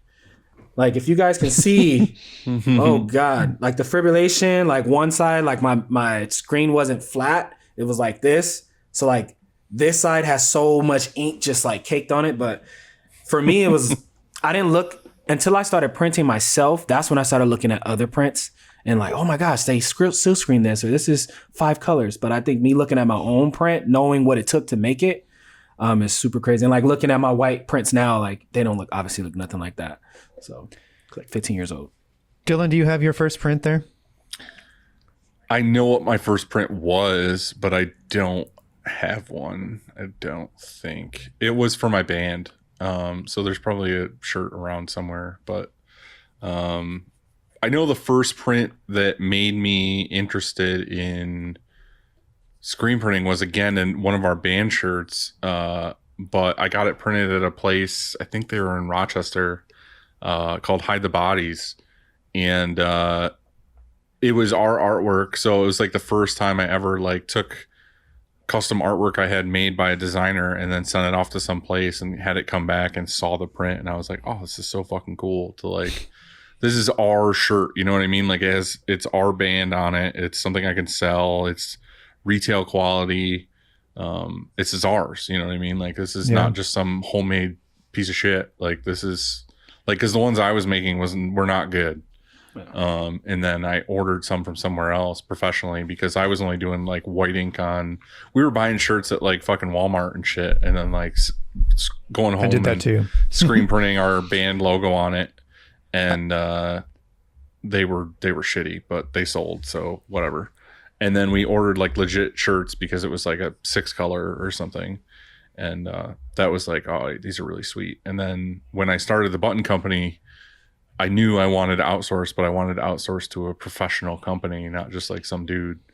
So that's kind of how I got into it. So that was kind of like my first thing. But what was the first shirt you made, Andy?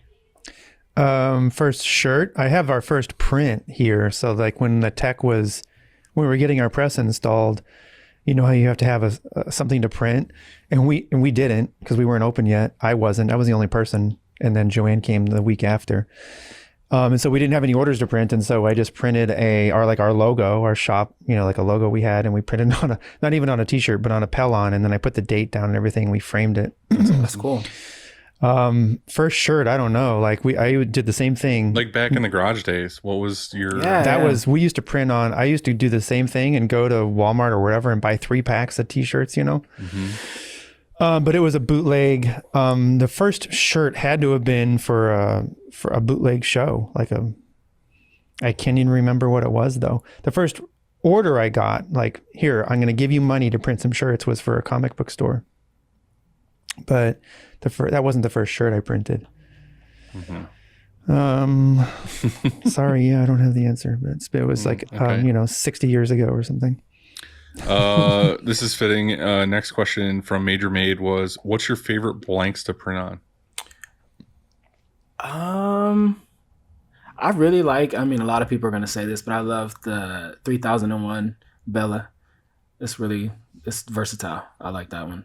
Customers have definitely, a lot of the customers that came into the shop that was frequenting it, they're all on this like thick ass Shaka Pro Club bullshit. And I'm like, God, man, you guys are too much. So like converting them to like, a lot of them now get the Bella canvas. Those are like my main one that I sell a lot to customers. So I would say that's my favorite. And then I did Allmade too. So Allmade is also phenomenal. I love their shit. Everything Allmade has is awesome. They're going to be in Vegas. Are you going to be in Vegas? No. I wish I could, but no. Actually, I'm thinking Just about change your plans. Come out. I know. I'll see you in 2 Drive days. up. I know. I was talking to the wife about. I was like, dude, I need to cover United, right? United, that event, Print United. Yeah, I want to Yep. go. I want to go. Yeah. I'm looking into it. Starts Wednesday. Yeah. Andy, what's your favorite? Not fleece. Can that be my answer? Yeah, for sure. Nothing thick. I am going to say that we sell a shitload of Gildan and Bella 3001 CVC is like our go-to. Like anytime a customer comes here or whatever, like the very first shirt we quote is generally the 3001 CVC. That's like where we start. Because I think that it's just a really good fitting, comfortable shirt that most people say, I really love this shirt. It's a comfortable shirt. It's interesting you start there. Our favorite shirt to print on, in my opinion, because I'm sure everyone here as a printer has their own specifics, but would probably be like a Gildan 2000. Because I feel like it prints good, it loads good, it discharges. Like, it's just, I think it's just a good all around shirt.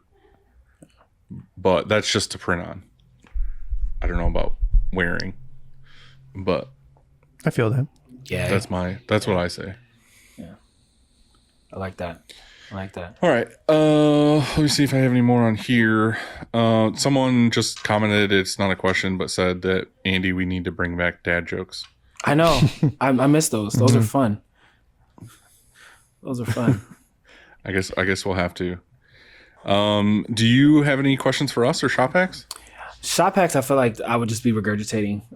But the question I had, let me pull it up real quick. The question I did have was, we've all kind of, I know the last episode was a lot, especially for the denial one. You guys talked a lot about like annoying customers, and this fits to what I wanted to ask. How do you guys handle your project files?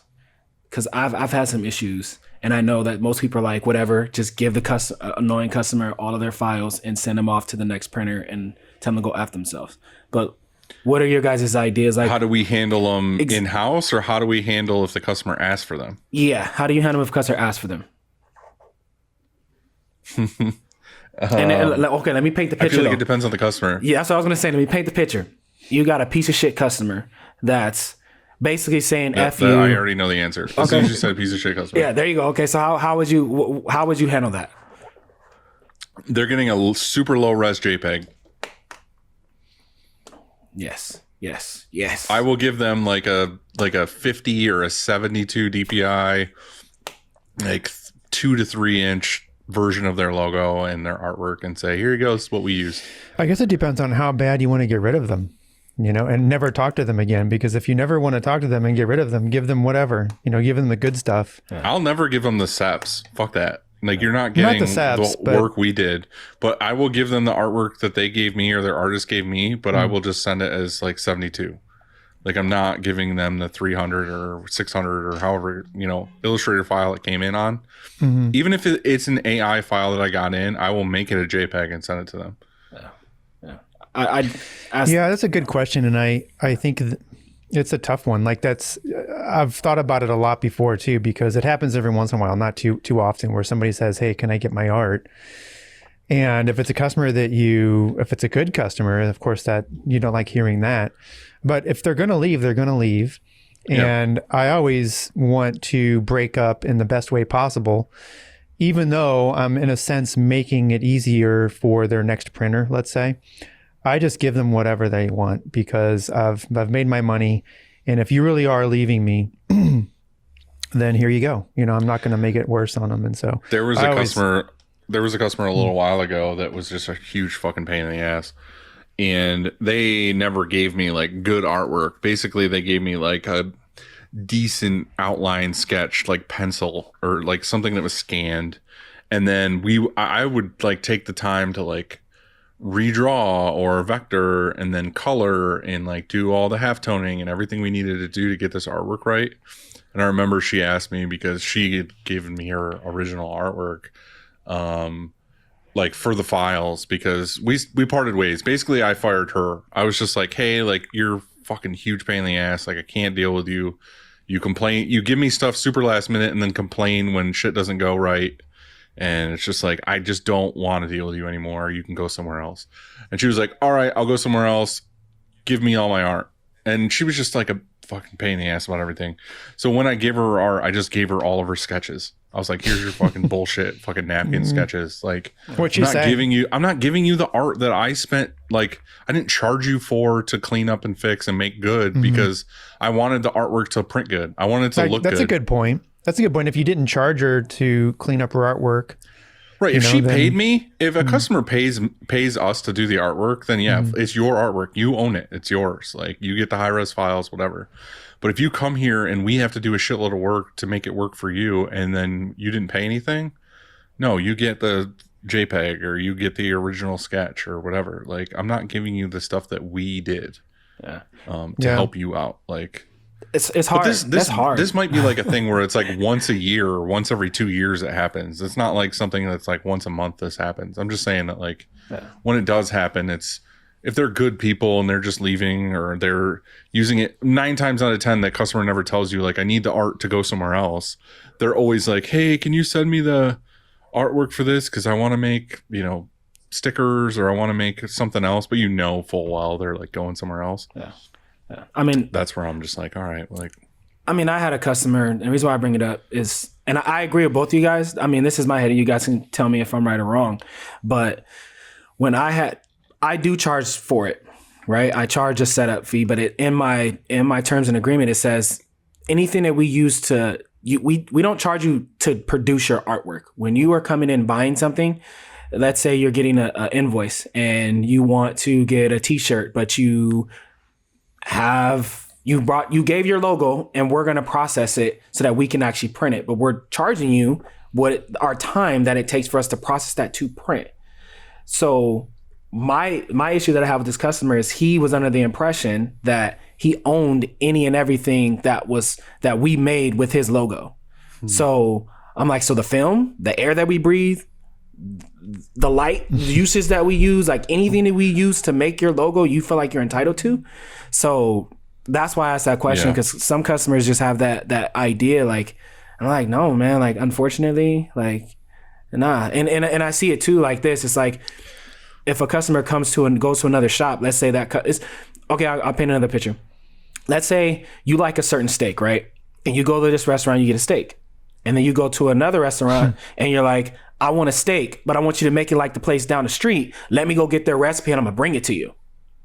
Like I feel the same way about that. It's like, no, if you're gonna take your business somewhere else, they have a different machine, they have different staff, they have a different way of doing things. So, and I say that too, and I told the customer, because if you had brought me files, 9 times out of 10, it's not gonna work. Like there's gonna be something in there. Like if you bring me, transparencies for silk screen. Well, you don't want the SEPs. You don't want the SEPs from somebody else if it's like halftone and stuff, because you should make your halftones based on your screens and your press and everything else. Correct. Like they're not generalized across everything. And that's what he said. Unless you're doing like big cartoony bullshit. That's what he said. And he went to another shop. So I printed the job for him, and it wasn't a cheap job. He wanted, I think I did an embroidery job for him, and it was a couple 100,000 stitches. So it wasn't cheap. And I let him know, like, hey, bar none, like we do an excellent job. And the guy that I have that digitizes for me has 40 years plus. He's actually worked on Barrett. Like he knows what he's doing. And that's what you're paying for. You're paying for that expertise. So I said, hey, you can go on Fiverr and you can pay $5 to get this design done. And it's probably going to be crappy. It's not going to look good. The fill's probably not going to be dense enough, whatever the case may be. I'm like, but that's what you're paying for when you're getting it done with us. But long story short, he just kind of just went bonkers and like yelled at me. And I was on vacation with my family, and I'm like riding down, I'm in Knoxberry Farm and like standing in line, and he's like trying to rip me a new one because he's like, you owe me my files, you did this and you da. And then I'm like, what, dude? Like, and then I told him too, I was like, when you came and that sucks. And I said, when I satisfied your invoice, when you left, did you get everything that you said on that invoice? He said, yeah. I said, yeah, you asked to get something embroidered and that's what you left with. I'm like, now you're telling me because you want to go somewhere else and you want me to send it to you right now in this moment. Now you're telling me that I owe you something else. I'm like, but in our contract, our invoice, if that was the case, we would have said, hey, like, where's my file? Because I bought the file too. And it's like, no, dude, like we use that to produce your garment. That's not something that you're entitled to. Yeah. So yeah, just thought I would. It's the same as like back when we used to charge screen fees. We would always get that Yahoo every once in a while that would be like, "Are you going to send my screens with the shirts? Like how does that work?" Like, it's like, dude, I'm not fucking. We reclaim screens. We don't send the screens to you. And it's not sitting somewhere. You've been, since you've been a business owner and since you've been in customer service and retail, like we are you much nicer out in the world, to other customer service people and retail people or wherever you're doing when you transact, with other not shops, but just businesses in general? By far. Yeah. Has it changed the way you behave? Yeah, honestly. And I because my staff, he's a hot ass mess. Like we go places, he's like, I'm going to tell them about themselves. And I tell him, I'm like, the way that I do business, the way that I want people to do business with me is how I do business. If I don't like the service or like the product, I just don't go there anymore. They don't give a fuck about what I care. Like if I go back and tell the cook that he cooked my steak too much, like just don't go there anymore. Go somewhere else, and that's how I am. Like, exactly. And I'm just not the type of person that's gonna sit here and be a dick. Like, thank you, I paid for this. Unfortunately, it's not how I like it, so I'm just not gonna come here anymore. And some people just feel like they have to be dicks and assholes. I'm like, that's their level. They're showing you that that's what they can. That's the best of their ability. That's what they make and that's what they feel. So why do you feel like you're not even their boss? And most people don't even listen to their boss. So why would they listen to you on how they need to fix? I tip way more.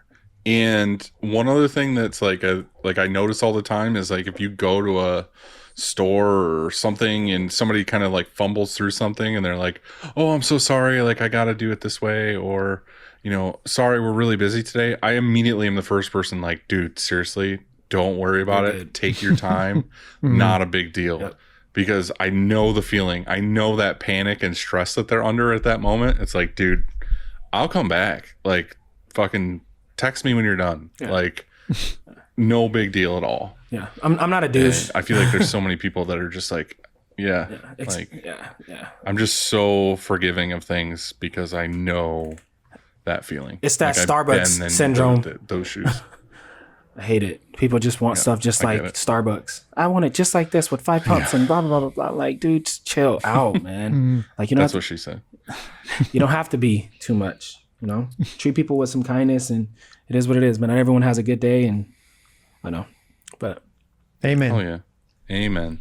Yeah. You ready for some quick takes? Yeah, let's do it. Andrew? Oh, that's right. Why do I always forget I start them off? I don't know. So what's the first thing you do in the morning? 15 push-ups. I just started doing that. 15 push-ups. Get my blood flowing, man.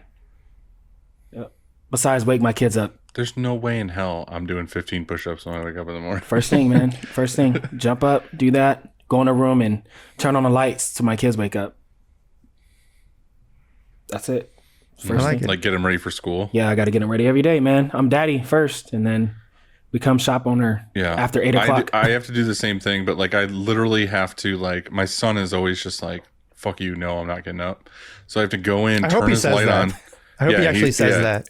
He actually, when I pull, he has his arms underneath the blanket, and then as I pull the blanket down, he's just like, and no, I literally have to like prop him up, pull his legs like off the bed, and like stand him up, and I'm like, do not sit back down on this bed. I will be back in 5 minutes and you better be dressed. Like that's literally how it goes every morning. Because if I don't, he will like, we leave the house at like 7:10 and like sometimes I'll go upstairs and at 7:10 and he's still standing in his room in the same place I left him. Like not dressed or anything, like literally just sleeping, standing up. I'm like, I'm going to fucking murder you right now. Like we have to leave in like 3 minutes. Yep. Yeah, my kids are little, so it's hard. So is your daughter the opposite? Yeah, she's usually up and jolly and running around and being like, Grayson's not ready yet. And I'm like, oh, God damn it. Go upstairs. And he's like, Dad, we don't have to be there at 7:15. And I'm like, dude, if you're not early, you're late. Like I have to give him the dad speech every time. I'm like, just this is when we go. This is how we get here. Should leave him and let him walk. Yeah. And Yeah. he will never do that again. My kids are the opposite. My daughter's the sleepyhead. My son is up bright and early, ready. Like, God, man, go to sleep. All right. Next question is: are you watching any good shows right now? Yeah, as of today, I'm a Star Wars nerd, so anything Star Wars, I got a lot of content that I'm excited for. You watching Andor? I'm not, because I'm waiting, because it's not enough content, and I'll binge watch the shit out of it. So I kind of like to wait for everything to be done, and then I go in and watch it how I want to. And I do that with a lot of content. But what I'm watching right now is a Jeffrey Dahmer. Dahmer, I don't know if I'm saying his name right. The crazy guy. And I didn't want to, but I'm cleaning him. I go in the room and my wife is watching. I was like, no way, let's do it. So it's pretty bananas like that. Yeah, it's crazy. Yeah, it is. We were talking about it earlier. It's crazy. It's messed up. Yeah. And the thing about it to me, because I work with kids. I love how you guys are like, you know what? I'm watching this show and it's really fucking gross, but I'm gonna go home and watch it again. It's to Well, there's something about it, you know? because you're seeing, it's kind of like the Joker with Joaquin Phoenix. Like everyone knows about, how Joker's crazy, but like that is very gory because it actually explains why he's a psychopath. And I feel like that's why people feel empathetic. And like when you're watching the things that Jeffrey Dahmer went through and the trauma that he had, you're like, it makes sense. He didn't just crawl out the bed one day and say, I want to go eat a heart or two. Like he went through some very crazy stuff. I don't know where you are episode wise. He did have a lot of trauma. He had a lot of dysfunction in his family. And his mother, while he was in the womb, was taking 26 pills a day. And, he said, though, in those interviews, and I don't know if these are, I'm thinking that a lot of the interviews with the detectives that were being filmed and taped, a lot of them were scripted in actual words that he said, because they have real like 911 calls and real, there's some real calls and stuff. So, but what he said himself that he didn't like learn this, that he was born this way. Like he said those words that he was like, he's always felt it. He's always felt that he was different. He was always had these weird thoughts and has always known that he was different, from the very first memories he's ever had. So you're right. I think it was that he did have a lot of trauma. He did have, some weird experiences, and severe dysfunction within his family, and never really taught the right way to do anything. And so maybe like he would have been saved and put down a different path, but he said that he always had. Yeah, he was always on edge. Again, I don't even want to go down that road. I won't watch it. I don't care. Spoil it for me. But why did he start fucking eating people? It's because he had he didn't do that at first. He didn't do it at first. And that's what, because like I said, I worked with kids for 14 years. What do you mean at first? Was he just killing people at first? It was some crazy shit that happened with him, and it kind of turned him on to do certain things. Like it was kind of like, some people are they like certain things. They have certain fetishes. And I think he had something in him, like Andy said, that led him to that. And I think we are all in some way a product of our environment, right? Like your kids are going to, like my kids are going to grow up and be around silk screen and stuff. I love how you guys are justifying fucking Jeffrey Dahmer right now. I'm not justifying. He's crazy. But when you see the things that he goes through, he's crazy. But when you see the things that he goes through, you're like, dude, like any person, like he's already not all the way there. Like he admitted. But then you have all these crazy things that happen to him. Like, then it makes it even worse. So it makes sense. Like, dude, like, why wouldn't he? He already is on the edge. I think that he had, he was antisocial. He had a tough time communicating or interacting with people. He didn't have the normal emotions and stuff. And so for him, with these people and the way he actually interacted sexually with them, and then also killed them and then ultimately ate them, it was a way for him to connect in a different, like that was how he did anyway. You know what I mean? I'm not saying like that's okay, of course. He's fucking weird. But that was the only way he felt like, like that's how he made it work. It was for him anyway. That's how it worked. Like he couldn't have this conversation. He couldn't be on a podcast right now and have a conversation with other people. You know what I mean? That wasn't his thing. Instead, he would just want us to lay there quietly. Yeah, he was crazy. He was crazy. He was dead, actually. Cuckoo for Cocoa. So now I'm just thinking of all the fucking weirdos I know that are like antisocial. They're just like, I want to eat you. It's weird. And I like, don't know. I don't know. Yeah, it's weird. It's weird. Working with kids and like trying to understand like how they think and trying to be better. Like trauma is crazy, man. People are crazy, man. Either it can make you hurt people. I get hurt trauma. people. I just don't see how it leads to fucking eating people. He has some screws loose. Next question. He has some screws loose. I guess. Sure. Andy? Oh yeah, That's how this works. We've done this 120 So times. so from your childhood, what experiences had the greatest impact on like your career or your success? Career success. I think my dad losing his job and us being homeless after that. I think that was a big one for me. Yeah, that was big because I always seen other kids and I would see like my mom kind of did it too as a kid. She would take us to like these rich areas and, you know, for Christmas and stuff, we would drive around to these nice areas and nice houses. And I didn't really understand that, but like, and then my dad losing his job and us like having to do that grind and not having like that stability. It just changed me. It enhanced the passion I already had to like set my own way and start a business and do all those things, because not a lot of people around me was thinking like that. And I'm like, dude, I need some security. Like I can't, like I want to do more. And having my dad get fired from a job that he did good for so long, and then someone was able to just say F you, and then my dad's so talented, and I'm like, what the fuck? Like it was just hard. And I'm like, dude, you need to take it into your own hands. And you know, like if you fail in a job, failed in a job. But it sucks when someone just fires you because they're just like, you know, we're trying to clean house and we want some younger kids in here because we can, you know, less. And that's what happened to him. And it was just like seeing my dad go through that, and then like our whole finances changed, and it was just shitty. So now I just don't want my kids to go through that. I don't. Like I want them to grow up around people that are doing things with their life, and us owning our own house. I never lived in a house that I owned, that my parents owned. You know, I will never ever see that because both of my parents are okay with that not being a reality. So I think that was a big drive for me, like seeing that and experiencing that as a kid, and just having no control over that. So. Yeah, I think that, you know, I feel the same way, but I also had to make sure or find a balance anyway with my son to make sure he struggled somewhat, you know what I mean? So that he has that same thing that I had, because I had similar adolescence. You know, I had adversity, and so I want to make sure my kid has that same thing too, to make him tough, you know, make him incentivize him to and set him up for success, in other words, you know. So it's tough because you want to spoil your kid. You want him to take him to Disney every year like Dylan does. But sometimes you got to be like, nope, not Disney this year. I want to show you a text so bad right now of my son texting me while we were doing this podcast. Dad, I love you so much, and you just inspired me. Hold on. Yeah, you just inspire me so much, Dad. Everything you do, Now, can I have money for a video game? yeah, for real. Let's see. Hold on. He said, "Are there any chores?" This is today. He said, "Are there any chores I can do for my allowance?" I said, "You can clean the room upstairs." And I said, like, good, not just like throwing shit away. Right. And he said, and he sent me a picture of the playroom upstairs where they have like all their stuff fully cleaned. I don't know if you can see it. Probably not. No, it's a little. Oh yeah, okay. And he said, all done, and it looks really good. I said, good job. Is your room clean? He said, it could be cleaner.